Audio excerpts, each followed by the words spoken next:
এই যে আজকে আপনাদের এখানে আসার আগে দেখলাম একটা মেয়ে, মানে হাত মোজা, বুরখার পুরো আবার সে এত বড় হিজাব, বুঝছেন, কালো বুরখা। আমি মনে করলাম যে মহিলা মাদ্রাসার হবে। ও আল্লাহ, চতুর্দিকে ক্যামেরা দিয়ে সেই গান ডান্স দিচ্ছে। এটার নাম আবার অনেকে বলতেছে এটা হালাল ড্যান্স। কি ডান্স? হালাল ড্যান্স।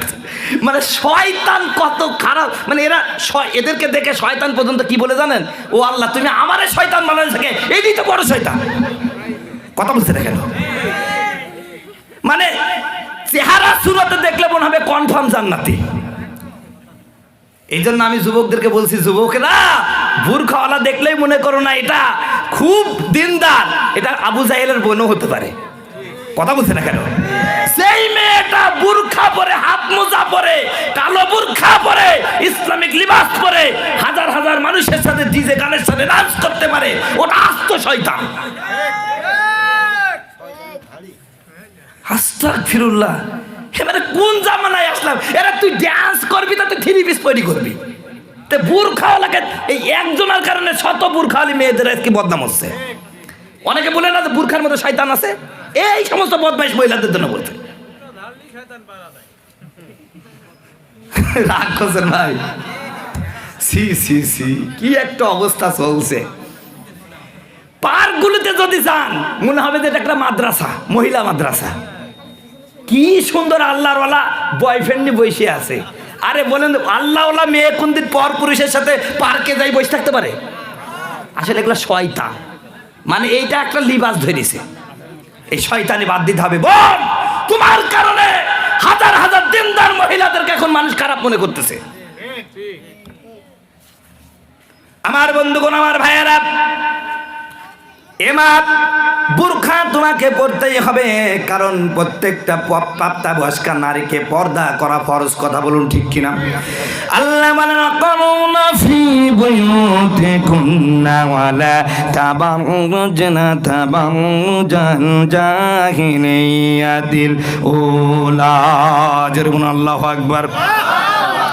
আল্লাহ রাব্বুল আলামিন বলেন, প্রত্যেকটা নারীদের ব্যাপারে আল্লাহ পাক বলছেন, হে মেয়েরা, তোমরা প্রাথমিক মূর্খ মেয়েদের মতন অর্ধ উলঙ্গ করে সৌন্দর্য প্রদর্শন করে রাস্তায় ঘোরো না, কারণ তোমরা তোমাদের ঘরের মধ্যে অবস্থান করো। এখন আপনারা বলেন, হুজুর, তাহলে কি আমরা ঘরের মধ্যে শিকল দিয়ে তা হুড়কি দিয়ে বসে থাকবো নাকি? না না না, একটা মানুষ যদি ঘরের মধ্যে থাকলে বাইরে থেকে যেমন দেখা যায় না, মেয়েরা যখন রাস্তায় বেরোবে পোশাকটা এমন ঢিলে ঢালা হতে হবে, এমন হতে হবে যাতে করে তোমার চেহারা সৌন্দর্য যুবক না দেখতে পারে। কথা বলুন ঠিক কিনা? আমার মায়েরা, আমার এই ওয়াজ শোনার পরে অনেক মা বোন বলতে পারে, ও হুজুর, আমার চেহারা কত সুন্দর, 10টা 20টা যুবক যদি না ঘুরেতে কেমন হইলো? কথা বলুন ঠিক কিনা? আমি ওই সমস্ত মাদেরকে বলবো, মা, এ চেহারা পর পুরুষকে আকৃষ্ট করার জন্য না। এই চেহারা দিয়েছে, এই চেহারা শুধুমাত্র তোমার স্বামীর আমানত, স্বামী ছাড়া অন্য কাউকে দেখানো যাবে না। যদি কোনো মেয়ে পর পুরুষকে আকৃষ্ট করার জন্য সৌন্দর্য সাজু গুজু করে রাস্তায় বেড়ায়, আমার নবী বলেছেন, ওই মহিলাটার মতন জেনাকার মহিলা আর কেউ নাই। জেনা শুধু শারীরিক মিলামেশা করলেও হয় না, কোন নারী যদি সুগন্ধি ব্যবহার করে রাস্তায় বেরোয়, রসুল বলছে ও মেয়েটা জেনাখোর। আয়াস বাপ নামাজ পড়ে 5 ওয়াক্ত, মসজিদে গেলে মনে হবে কনফার্ম জান্নাতি, এত বড় তসবিহ। মেয়েটা ইংলিশ প্যান্ট, মানে এই জিন্সের প্যান্ট আর হাফ শার্ট গাইতে কলেজে চলে গেছে। কথা বলছে না কেন? শোনেন, আল্লাহ রসুল বলেছেন, যদি একটা মেয়ে বেপরদায় চলে 4 জন পুরুষকে জাহান্নামে যাবে। কয়জন পুরুষ? 1 নাম্বার তার বাপ। বাপ যদি তার মেয়েকে পর্দা না করায়, ওই মেয়েটা এই অবস্থায় মারা গেলে বাপ জাহান্নামে যাবে।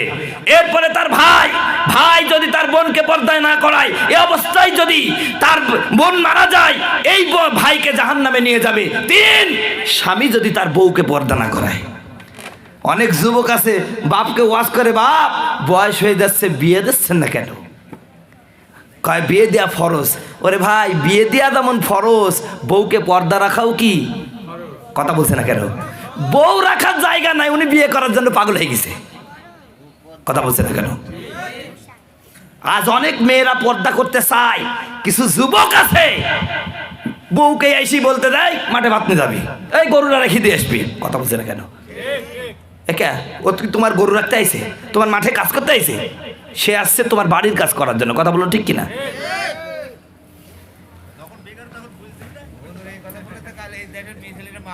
সম্মানিত বন্ধুগণ, আমার ভাইরা, আমার এই ওয়াজে যুবকরা, আমার মুরব্বীরা বিপদে পড়ে গেলেন। হুজুর কাইলি তো আন্দোলন করবেন, হুজুর ওয়াজ করেছে বাড়ির বাইরে যাওয়া যাবে না। এবার আপনাদেরকে বলি, মেয়েরা বাড়ির বাইরে যাবে কিন্তু কিভাবে? মুখটা ঢেকে সৌন্দর্য প্রদর্শন না করে। আমার বন্ধুগণ, আমার ভাইয়েরা, আমারও তো একখানা বউ আছে জীবনে, আমি তো বাইরেই প্রায় থাকি কিন্তু সব কাজই তো সে করে। আমার বন্ধুগণ, আমার ভাইয়েরা, গত পরশু দিন আমার ওখানকার যে মাদ্রাসার প্রতিষ্ঠাতা সভাপতি ৭৬ বছর বয়স লোকটার আমাকে বলছে, হুজুর আপনাকে একটা কথা বলবো। আমি কি বলবেন বলেন? কয় হুজুর, এই মাদ্রাসায় আপনি 10 বছর ধরে আছেন, আপনার বউটা এই বাড়িতে 10 বছর আছে। আমি তো প্রতিদিন এখানে প্রায় 50 বার করে দিনের মধ্যে ঘুরি, আজও পর্যন্ত আপনার বউকে আমি দেখতে পারি নাই। সম্মানিত ভাইরা, এটা আমার বুজুর্গি বয়ান করি না, আমি সব জায়গায় গর্বের সাথে বলি, আমার চেয়ে আমার বউ হচ্ছে বড় হুজুর। আমার বন্ধুগণ, আমার ভাইয়েরা, আমি আপনাকে বলি, একদিন আমার প্রতি খুব রেগে গেল। আমি বললাম, রাগ করছো কেন? কয় তোমার কি হুশ বলতে কিছু নাই, তুমি নাকি হুজুর, তুমি নাকি বক্তা। কি হলো? কয় তুমি বাড়িতে গিয়েছো, দরজা কিন্তু আলগা করে ফিরেছো কে? মানে ও আলগা করেছে, আমার ছাত্ররা খেলছে, বুঝছে? ছাত্ররা দেখে নাই, ছাত্রদের দিকে ওর নজর পড়ছে, এই জন্য আমাকে সেই রাগ করা। ওই যে আমার শিক্ষা হয়ে গেছে, আগে এখন বেরোনোর আগে দরজা ঠিক করে দেয়। অথচ আমার বউ কিন্তু মাওলানা মুফতি কিছুই না, সে জেনারেলি পড়া, কিন্তু আল্লাহ পাক তাকে ইসলামের প্রতি এত ভালোবাসা দিয়েছেন। ওর কথা হচ্ছে, আমাকে দেখবে শুধু তুমি, অন্য কাউকে আমার চেহারা দেখাবো না। তা আমার বউ তো আপনাদের মতন এই জেনারেল পড়া মেয়ে, কিন্তু এরকম ভালো হলো কেমনে? আসলে ওর মধ্যে আল্লাহর ভয় ঢুকে গেছে, আর আমিও চাই নাই যে আমার বউ বেপর্দা চলুক। কথা বুঝতেন ভাই? এজন্য ভাই, নামাজ কালাম পড়ছেন ঠিক আছে, কিন্তু নামাজ কালাম পড়ার সাথে সাথে আপনার বউটাকে পর্দায় রাখতে হবে, এটা ফরজ। যে কথা বলতেছিলাম, প্রত্যেকটা নারী, আপনারা বলতে পারেন হুজুর চেহারা সুন্দর, আমি আপনাকে বলি, মা তোমার চেহারা কত সুন্দর, তুমি হয়তো বা মিডিয়ারের মধ্যে সবচেয়ে সুন্দরী, বেড়ামারার মধ্যে সবচেয়ে সুন্দরী, কুষ্টিয়ার মধ্যে সবচেয়ে সুন্দরী। মা গো, তোমার চেয়ে আমার নবীজির কন্যা ফাতিমাতুজ জোহরার চেহারা কমা ছিল না। হযরতে ফাতিমাতুজ জোহরা, আমার বন্ধুগণ, আমার ভাইরা, এই পৃথিবীতে কিয়ামত পর্যন্ত বিশ্ব সুন্দরী 5 জন নারী ছিলেন। একজন হযরতে হাওয়া আলাইহিস সালাম, 2 নাম্বার হযরতে আসিয়া আলাইহিস সালাম ফিরআউনের স্ত্রী, 3 নাম্বার হযরতে মারিয়াম আলাইহিস সালাম, 4 নাম্বার হযরতে খাদিজাতুল কুবরা, 5 নাম্বার হযরতে ফাতিমাতুজ জোহরা। কতদিন পর্যন্ত বিশ্ব সুন্দরী তারা? কিয়ামত পর্যন্ত। এত সুন্দরী মেয়ে আর আসবে না। আমি মাদেরকে বলি, মাগো আমার ওয়াজটা শোনেন, আগামী বছর দাওয়াত দিতে হবে, তাই না? শুধু আপনাকে প্রশ্ন করতে চাই, মা তোমার চেহারার বড়াই তুমি করো, দেখো ফাতিমা পৃথিবীর মধ্যে সবচেয়ে সুন্দরী, আমার নবী বলেছে। আমার ফাতিমার মতো সুন্দর মানুষ কেউ নাই। কিন্তু ফাতিমা আল্লাহর ভয় কেমন দেখেন। আল্লাহর নবী যখন ইন্তেকাল হয়ে গেল, ফাতিমাতুজ জোহরা সব চাইতে বেশি কাঁদতেছেন। নবী অসুস্থ, ফাতিমা কান্দে। আমার নবী ডাক দিয়ে বলেন, ও ফাতিমা কেন তুমি কান্দো? সকলের কান্না সইতে পারবো কিন্তু তোমার কান্না সইতে পারবো না। মা তুমি কান্দো না মাগো, তোমার কোনো চিন্তা নাই, আমার মৃত্যুর পরে সর্বপ্রথম তোমার সাথে আমার সাক্ষাৎ হয়ে যাবে। হযরতে ফাতিমার কান্না বন্ধ হয়ে গেল। দূর থেকে হযরত আম্মা জান আয়েশা লক্ষ্য করলেন ফাতিমার কান্না বন্ধ হয়ে গেল। ডাক দিয়ে বলেন, মা ফাতিমা, একটু আগে তুমি গলা কাটা মুরগির মতন ছটপট করে কাঁদতেছিলে, তোমার বাবা যেন তোমার কানে কি বললো, তুমি তোমার কান্না বন্ধ হয়ে গেল। ডাক দিয়া বললেন, মাগো আমার বাবা বলেছে আমার বাবার মৃত্যুর পরে এই দুনিয়ায় সর্বপ্রথম আমার সাথে সাক্ষাৎ হয়ে যাবে, তার মানে আমি বেশি দিন আর বাঁচবো না। আমার বন্ধুগণ, আমার ভাইয়েরা, বাবার সাথে সাক্ষাৎ হয়ে যাবে। নবীজির মৃত্যুর মাত্র 6 বছর পরে হযরতে ফাতিমাতুজ জোহরা নিজেকে অসুস্থতা অনুভব করলেন, বুঝতে পারলেন মদিনার রওজা থেকে আমার বাবা ডাকছে, আমি এখনই চলে যাব। হযরতে হাসান হুসাইনকে ডাক দেয়া বলেন, দাও, তোমার বাবার সাথে আমার একান্তে কিছু কথা আছে। সম্মানিত বন্ধুগণ, আমার ভাইয়েরা আমার, এবার হাসান হোসেন দৌড় দিয়ে চলে গেল। বাবা অদূরে কাজ করতেছেন, ডাক দেয়া বলেন, আসসালামু আলাইকুম বাবা, আমার মা আপনাকে সালাম দিয়েছেন। হযরতে ফাতিমা জোহরা সালাম শুনে হযরতে আলী আর কাঁধে গেলেন না, দ্রুত বাড়িতে রওনা হয়ে গেল। হযরতে ফাতিমা সালাম দিলেন, আলী সালামের জবাব দিলেন। আলীকে ডাক দেয়া বলেন, প্রাণের স্বামী আলী, শরীরটা আমার ভালো না, আমার মাথাটা আপনার উরুর উপর রাখেন, আপনার সাথে আমার কিছু কথা আছে। জোরে জোরে বলেন সুবহানাল্লাহ। হযরত আলী বলেন, কি কথা বলতে চাও, ব্যাপারটা কি, তোমাকে অস্থির লাগছে কেন? হযরতে ফাতিমা ডাক দেয়া বলেন, প্রাণের স্বামী, ওই যে মদিনা রওজা থেকে আমার বাবা আমাকে ডাকছে, এখনই আমার বাবার কাছে চলে যাব, কিন্তু তুমি আমার প্রাণের স্বামী, তুমি আমার স্বামী, আমার নবী বলেছে, ও ফাতিমা, আলী তোমার স্বামী, কবরদার ব্যথা দিও না। এ ফাতিমা, তোমার মৃত্যুর সময় যদি আমার আলী অসন্তুষ্ট থাকে, তোমার প্রতি যদি অভিমান থাকে, মনে রাখো কিয়ামতের ময়দানে আমি নবীর কন্যা হিসেবে স্বীকার করব না। আর আমরা মেয়েদেরকে বিয়ে দিই বলে, শুন, তোর স্বামী যদি কিছু বলে, শাউরি যদি কিছু বলে, চইলে আসবি, তোর বিয়ে আর এক জায়গায় দিব। কথা বলছে না কেন? মেয়েরা এই পাওয়ার পেয়ে শাউরিক তো মানে না, স্বামীকে বলে, এই কথা বলবি না, তোর খবরই হবে। এরকম স্ত্রী আছে না ভাই? স্বামীর মুখে মুখে তর্ক করে, আছে কি নাই? মুখে মুখে তর্ক করে। আল্লাহ রাসূল বলেছেন, কোন স্ত্রী যদি স্বামীর মুখের উপরে কথা বলে, মুখে মুখে তর্ক করে, কিয়ামতের ময়দানে জিহ্বাটা টাইনি বের করে তার গলার সাথে পেঁচিয়ে ঝুলাই রাখবে। কথা বুঝতে পেরেছেন? এই জন্য আমার বোনদেরকে বলবো, বোন, কার বিরুদ্ধে তুমি কথা বলছো? তোমার স্বামী। আল্লাহর নবী একবার একটি বনের মধ্যে হেঁটে যাচ্ছিলেন, হঠাৎ করে একটা বন্য প্রাণী, বন্য উট বা অন্য প্রাণী এসে আমার নবীকে সেজদা করলো। নবীজিকে একটা বন্য প্রাণী সেজদা করতে দেখে সাহাবীরা আশ্চর্য হয়ে গেল। নবীর কাছে দরখাস্ত করলো, ইয়া রাসূলুল্লাহ, ইয়া হাবিবাল্লাহ, আপনি যদি কিছু না মনে করতেন, ওই বন্য প্রাণীটা আপনাকে সেজদা দিয়ে ধন্য হয়ে গেল, আমরাও আপনাকে সেজদা করতাম। আমার নবীজি রাগ করলেন, খুব রাগ করলেন। আমার নবীজির চেহারা ছিলেন নূরের মতন সুন্দর। নবীজি রাগ করলে লাল টকটক হয়ে যেত, লাল গোলাপটা যেমন লাল হয়ে যেত, আমার নবীর চেহারাটা এরকম লাল হয়ে যেত।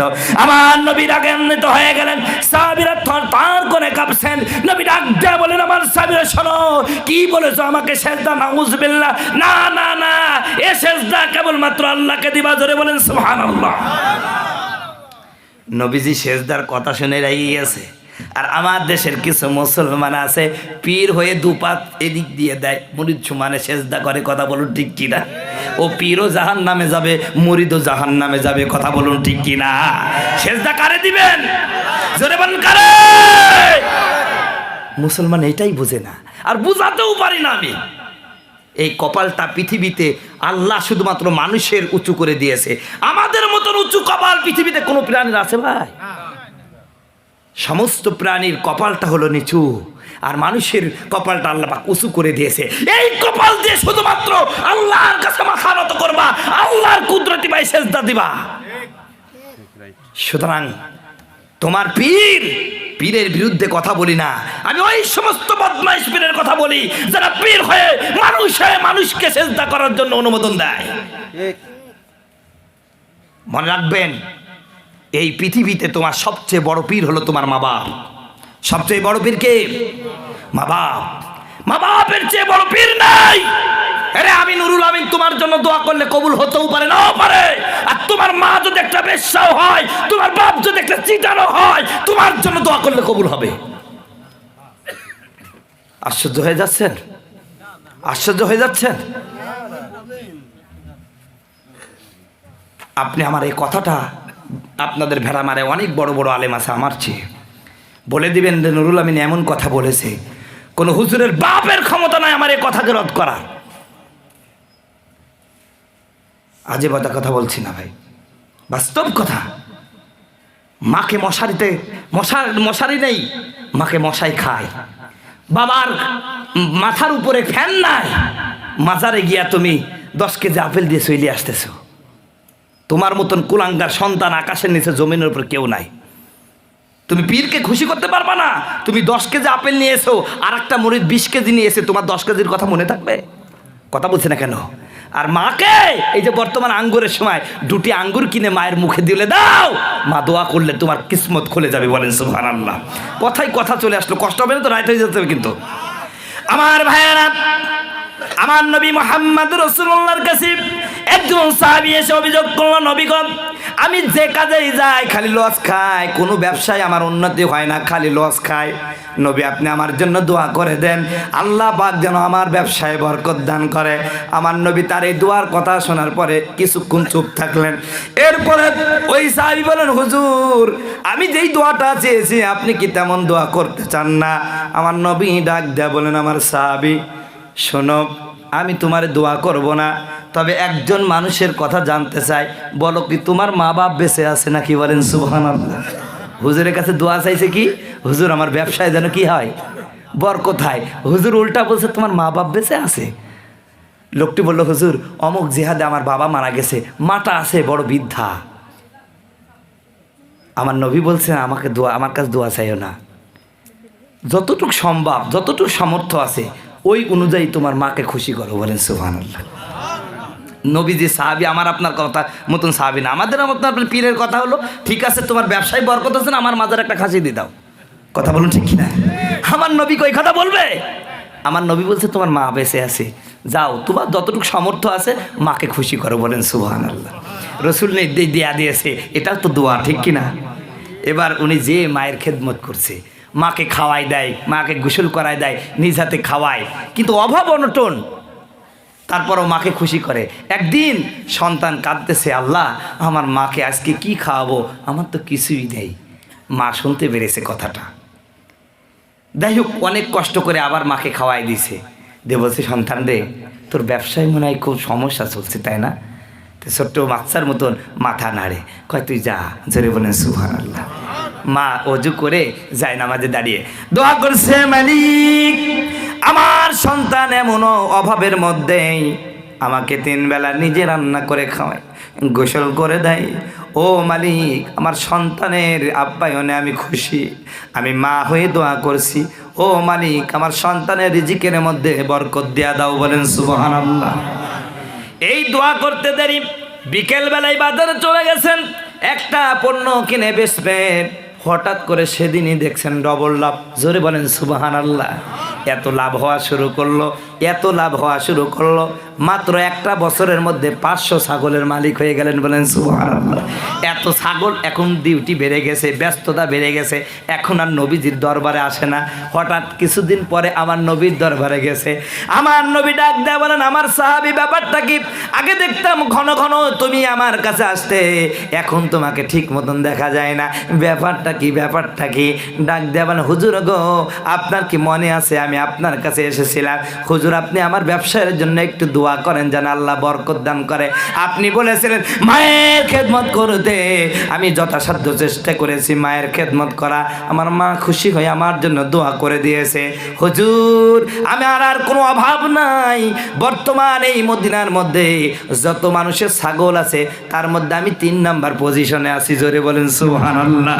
এই যে হুজুর আমার জাকাতের ছাগল 40টা ছাগল আপনি নিয়ে আনেন। আমার নবী ডাক দেয়া বলে, আমার সাহাবী শুনো, আমি তোমার মায়ের খেদমত করতে বলেছি আর তোমার জন্য তোমার মা দোয়া করছে, মনে রেখো তুমি যেদিন যতদিন বাঁচবা তোমার জীবনে আর কোনো লস হবে না। সম্মানিত বন্ধুগণ, আমার ভাইয়েরা, আমার নবী বিশ্ব নবী বললেন, শোনো আমাকে সেজদা করো না, সেজদা করো তোমার রবকে আর আমাকে সম্মান করো। নবীকে সর্বোচ্চ সম্মান করতে হবে আর আল্লাহকে সেজদা দিয়ে আল্লাহর গোলামির প্রকাশ করতে হবে। কথা বলুন ঠিক কিনা? আমার নবী বললেন, শোনো এই পৃথিবীতে মানুষকে সেজদা করার অনুমতি যদি আমি নবী দিতাম, প্রত্যেকটা স্ত্রীকে বলতাম ওরা যেন ওদের স্বামীকে সেজদা করে। সুতরাং আমার বন্ধুগণ, আমার ভাইয়েরা, এ পর্দার আড়ালে মা বোনেরা বলতেছিলাম হযরতে ফাতিমাতুজ জোহরা আলীকে ডাক দেয়া বলেন, প্রাণের স্বামী আলী, আমার শরীরের অবস্থা ভালো না, এই বুঝি আমাকে ডাক দিচ্ছে আমার বাবা, আমি চলে যাব, তবে তোমার কাছে আমার একটাই অনুরোধ, স্বামী আপনি বলুন আজকে এই যে দীর্ঘদিন যাবৎ আপনার সাথে ঘর সংসার করেছি, এই সুদীর্ঘ সময়ের মধ্যে আমার ব্যবহারে, আমার চলাফেরায়, আমার কথাবার্তায় যদি সামান্য কষ্ট পেয়ে থাকেন, আলী তোমার হাত ধরে ক্ষমা চাই, আল্লাহর হস্তে তুমি মাফ করে দিও। জোরে বলেন সুবহানাল্লাহ। হযরত আলী তো চোখের পানি ছেড়ে দিয়ে কান্দে, ডাক দা বলেন, প্রাণের স্বামী ফাতিমা, তোমার এই সাংসারিক জীবনে কোনো ব্যবহারে কষ্ট পাই নাই, উপরন্তু আমি তোমার কাছে ক্ষমা চাই, কারণ তো তুমি সাধারণ কোনো মেয়ে না, তুমি হচ্ছেন দুনু জাহানের সর্দার, আকায়ে নামদার তাজদারে মদিনা, নবী মুহাম্মদুর রাসূলুল্লাহর কলিজার টুকরা, তোমার সম্পর্কে আমার নবী বলেছেন কলিজা, ফাতিমা আমার কলিজার টুকরা, যে ফাতিমাকে ব্যথা দেয় সে আমি নবীকে ব্যথা দেয়, যে ফাতিমাকে মহব্বত করে সে আমি নবীকে মহব্বত করে। বলেন সুবহানাল্লাহ।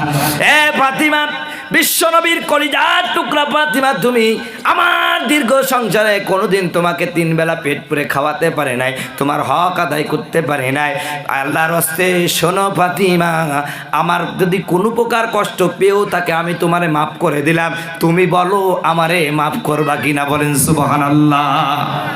স্বামী স্ত্রীর মধ্যে এই স্যাক্রিফাইস যদি থাকে, পরস্পর পরশকে ছাড় দেওয়া, ক্ষমা ভালোবাসা দেখানো, ওই পরিবারে স্বামী স্ত্রীর মধ্যে ফাটল থাকতে পারে না। সম্মানিত বন্ধুগণ, আমার ভাইয়েরা, আমার হযরতে ফাতিমাতুজ জোহরা বলেন, প্রাণের স্বামী আমার কাছে ক্ষমা চাওয়া লাগবে না, আমি আপনাকে আগে থেকে ক্ষমা করে দিয়েছি। আর হযরতে আলী বললেন, আমিও তো ক্ষমা করে দিলাম। এবার হযরতে ফাতিমাতুজ জোহরা আলীকে ডাক দেয়া বলেন, আলী, জীবনে তোমার কাছে কিছু চাই নাই, আজকে 2টা জিনিস চাবো, দেবে নাকি? হযরতে আলী বলেন, কি চাও বলো? হযরতে ফাতিমা বলেন, চিন্তা করবেন না, টাকা পয়সা বাড়ি গাড়ি কোনো কিছু চাই না, আজকে আমি আপনার কাছে 2টা ওসিয়ত করে গেলাম। 1 নম্বর ওসিয়ত হলো, আমার মৃত্যু যদি হয়ে যায়, খবরদার আমার মৃত্যুর কথাটা জনসম্মুখে এলান করবেন না, জনসম্পর্কে বিজ্ঞপ্তি দিবেন না, জনসম্পর্কে জানায় দিবেন না। আমার মৃত্যু হয়ে গেলে যাদের সাথে আমার দেখা করা যায় যাচ্ছে এমন কিছু লোক নিয়া সকলের অজান্তেই আমার জানাজা দিয়া দিবেন। বলেন সুবহানাল্লাহ। আল্লাহু আকবার। আলী বলছে, ফাতিমারে বড় ভুল করে ফেলনা, তোমার জানাজার কথাটা যদি আমি এলান করি, এই মদিনার নগরীতে অসংখ্য সাহাবী আছে, হাজার হাজার সাহাবী আছে, ওরা তোমার জানাজায় যদি অংশগ্রহণ করে, তোমার মর্যাদা কমবে না, অনেক বেড়ে যাবে। জোরে জোরে বলেন সুবহানাল্লাহ। হযরতে ফাতিমাতুজ জোহরা হযরতে আলীর ঠোঁটের উপরে এইভাবে আঙ্গুল দিয়ে চেপে ধরে বললেন, প্রাণের স্বামী এমন কথা বলবেন না, এমন কথা বলবেন না, আপনি জানেন না যেদিন থেকে আমার আল্লাহ বলছেন, আকারুনা ফি বুয়ুতিকুন্না ওয়ালা তাবাররাজনা তাবাররাজা জাহিলিয়াতিন নূরা। আল্লাহু আকবার। হে নারীরা, তোমরা তোমাদের ঘরের মধ্যে অবস্থান করো, প্রাথমিক মূর্খদের মতন তোমরা সৌন্দর্য প্রদর্শন করে বেড়ায় না। ও আমার প্রাণের স্বামী আলী, যেদিন থেকে আমার আল্লাহ নারীদের জন্য পর্দার বিধান ফরজ করে দিয়েছে, সেই দিন থেকে আজও পর্যন্ত কোনোদিন কোনো পরপুরুষ আমাকে দেখতে পাই নাই। বলেন সুবহানাল্লাহ। যদি বলেন আল্লাহু আকবার। এ আমার পর্দার আলার মা বোনেরা, খাতুনে জান্নাত এই পৃথিবী থেকে সুসংবাদ পেয়েছেন, ফাতিমা হবে সাইয়্যিদুন নিসা আহলিল জান্নাহ, নারীদের জান্নাতি নারীদের সর্দারনী নেত্রী হবে হযরতে ফাতিমা। এত সুন্দর সংবাদ পাওয়ার পরে হযরতে ফাতিমাতুজ জোহরা পর্দা নিয়ে এত সুন্দর সচেতন ছিল। আজ আমার মা বোনেরা, অনেক মা বোন আছে পর্দার ভুরু